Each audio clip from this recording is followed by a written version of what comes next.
Magandang araw, kababayan.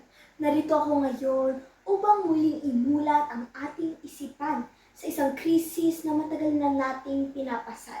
Isang suliraning paulit-ulit na sinusubukang tugunan ng bawat administrasyon. Ngunit patuloy na bumabalik at kumakapit sa buhay ng marami ang kahirapan. Kumusta na ba ang ating bansa? Bakit hanggang ngayon ay tila nananatili pa rin tayo sa talikala nito? Ito ang katanungang matagal nang gumugulo sa aking isipan. Kaya ngayong araw, hinihiling ko sa inyo, muling imulat natin ang mga mata at buksan ang ating mga tenga upang harapin ang katotohanang hindi kayang takasan. Sa bawat sulok ng ating bansa, may mga pamilyang hirap, may mga taong napipilitan na gumawa ng krimen dahil sa gutom at kawalan ng pag-asa. Hindi dahil nais nila, kundi minsan iyon ang nakikita nilang natitirang paraan para mabuhay. May ilang mga taong nalululong sa droga upang takasan ang sakit at gutom. May mga kabataang hindi nakakapag-aral dahil sa gustusin at mga magulang na araw-araw lumalaban sa buhay, ngunit kulang pa rin ang kita para sa kanilang pamilya. Mga kababayan, ganito na ba talaga ang kahihinatnan ng bansang ating minahal at ipinaglaban?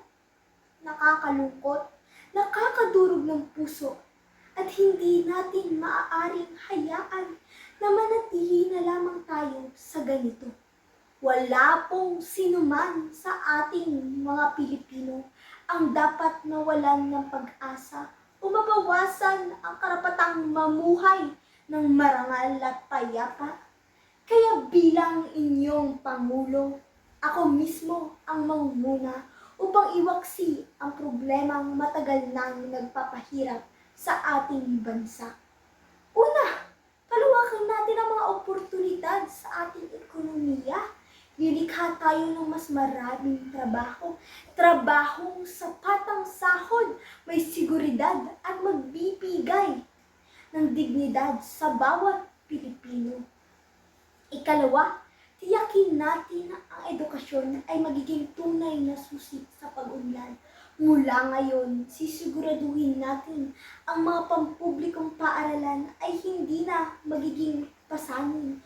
Walang dapat bayaran, walang dapat ikabahala. Ang edukasyon ay karapatan, hindi pribilehiyo.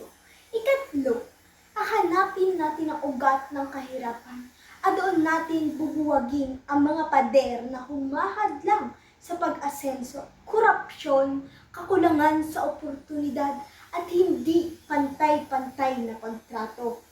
Mga kababayan, ang laban kontra kahirapan ay hindi kayang akuin ng iisang tao lamang.